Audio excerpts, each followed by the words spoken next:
Okay, so I thought it would be funny to, and informative, to ask a real vet some terrible cat questions. And then I was like, no way a real vet's going to want to do that. And then I found one on the internet. And he's incredibly competent. He's a real vet.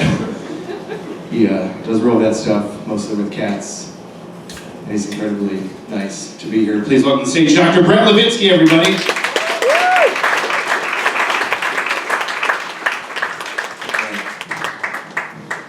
How you doing? Fantastic. This is wonderful. Thank you. And can you prove to the crowd that you are in fact a real veterinarian? I have business cards, and I'll hand them out on 3rd Avenue later. That's how you know he's a real vet. All right, so we've talked about this. You know what you're in for. I came up with some questions that I solicited off the internet. Maybe some of you are in the audience. You might have asked these questions. I didn't write down names. But hopefully, your question or some form of it will be answered. And these pertain specifically to cats. So question number 1. Why does my cat press his face into a wall or the side of a couch when he takes a nap? Anyone who owns a cat, I thought this would be pretty obvious, so maybe that was an imposter. But if all of you who own cats know that they love to get into small areas to sleep, whether it's a shoebox or the corner of a closet, so if they're up on your couch and they're notoriously lazy, they don't want to go take a nap somewhere else, they'll tuck their head in tight so they feel like they're enclosed and safe. Perfect. Told you he was real. That's not some shit you can just Google. No, he's right. I feel like, but you know how cats are. They do that. I thought my cat was just like fed up. I forgot to feed me again. I guess I'll just take a nap. All right. This is question number 2. It's I grouped 3 of them together, so I'm going to ask 3 in a row. They all have similar, I'm sure they have similar answers. So, why does my cat lick plastic grocery bags at 2 a.m.? Why does my cat lick the bricks on the outside of my house? And why does my cat lick the windows? Bags, bricks, and windows. Why do they lick them, Dr. Levitzke? Well, it is a common thing. Cats love to lick plastic bags, and we've actually had them come in and they end up chewing them because they taste so good, and we have to either do surgery or endoscopically remove them. But plastic bags are porous, so anything you've had in those bags before, whether it's your groceries, your gym socks, whatever they like the smell of, they're going to lick that. And also the crinkly nature of it, it makes a sound that they find attractive. Makes sense. Bricks. Figure that one.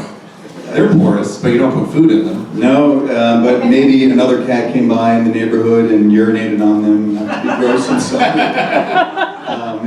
Because they get a lot of their scent through when they lick. There's a gland actually that communicates from the nose to the tongue. So that is a real thing. And plus the texture of it, it's unique. It's like a cat's rough tongue on a rough brick. So it's like making out with another cat. For the loser cat. You're a lonely cat, and you want to know what it's like to make out with another cat. Just lick a brick. All right. This is an odd one. Oh, I'm reading this as it's written. Oh, well, I had a cat who would shower with me, so I guess, why did my cat shower with me? Yeah, that was weird. Cats, for the most part, don't enjoy being doused with water, but there are some that do, and those that do will seek out ways to achieve that goal.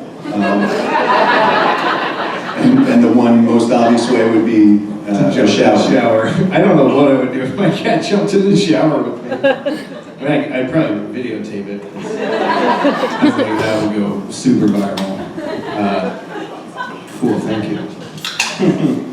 This is a common one, or some form of it. Why does my cat slap me in the face every morning at 3:30?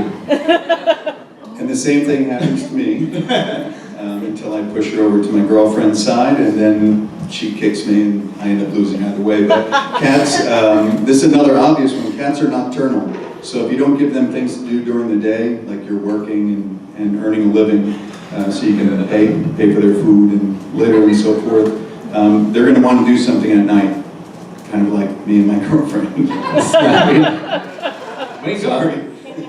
And you can't explain to them, like, hey, I would love to play with you at 3:30 in the morning, but that food bowl doesn't fill itself. I have to go to work, I have to do things. They don't get that. I have tried to explain it to be in North America. They don't fucking get it. Okay, I'm gonna skip this one. It's kind of odd. I mean, I'll explain later. I won't explain later. Here, this is a good one. This is pretty common. Why does my cat always stand in front of the TV when I'm actually trying to watch it, or lay on the newspaper when I'm trying to read it?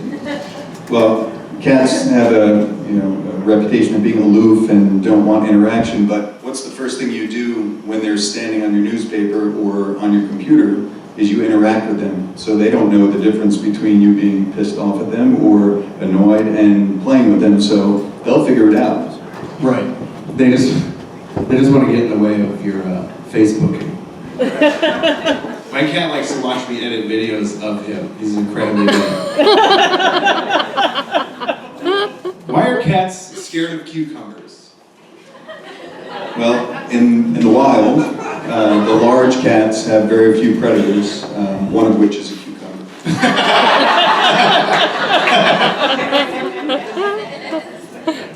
That's terrifying. I'd be scared shitless of a cucumber if it was a predator. That's it. That's the real answer, guys. I'm a vet. Yeah, I'm a vet. Why do cats enjoy being petted and then suddenly freak out and scratch you, almost as if they enjoyed getting petted too much and their brains went haywire? Legitimate question, and cats have a threshold, and behaviors actually have documented this, whereby you can actually pet them too much and their brain does go haywire. That's technical speak. I don't know the word for it, but different cats have a different threshold, and you can kind of cue into, if their ears start going back, you can maybe start pulling away, but all cats do have that threshold. Interesting. There's our answer, Chanel. Our cats do that a lot. We're like, they love it, and they're just like, no, we don't.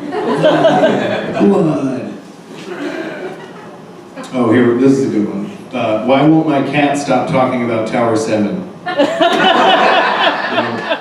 That's right. You know what? You don't have to answer that.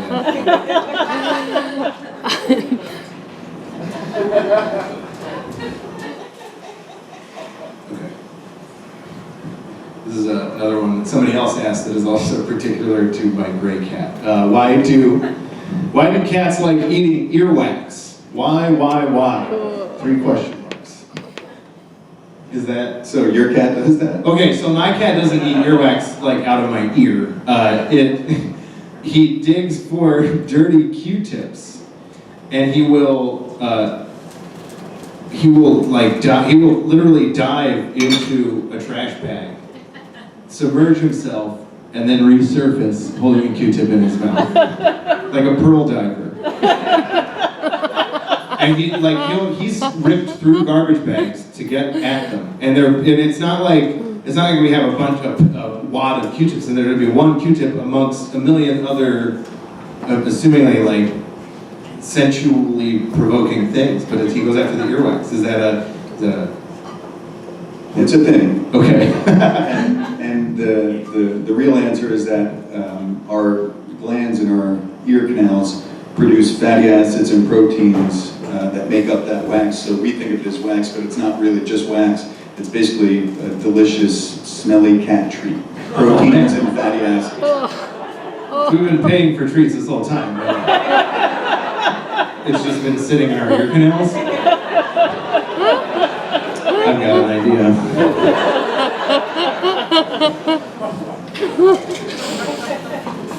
Why does my cat still try to suckle my boyfriend's nipple? It's like she's trying to breastfeed. This was a weird one. I know, I'm trying to remember who asked it now, and I think it was one of my former coworkers. But if one person's asking, a lot of people have the same problem. And cats, when they feel comfortable, they'll suckle on whether it's blankets or your nipple or your hair. And sometimes it's just a comfort thing for them. Other times that's a sign of stress or that they're not getting enough enrichment in their day-to-day lives, so maybe get them more toys or more rides. Got it. Keep them stimulated. Gotta play with them. Gotta trick them. Gotta throw stuff towards them.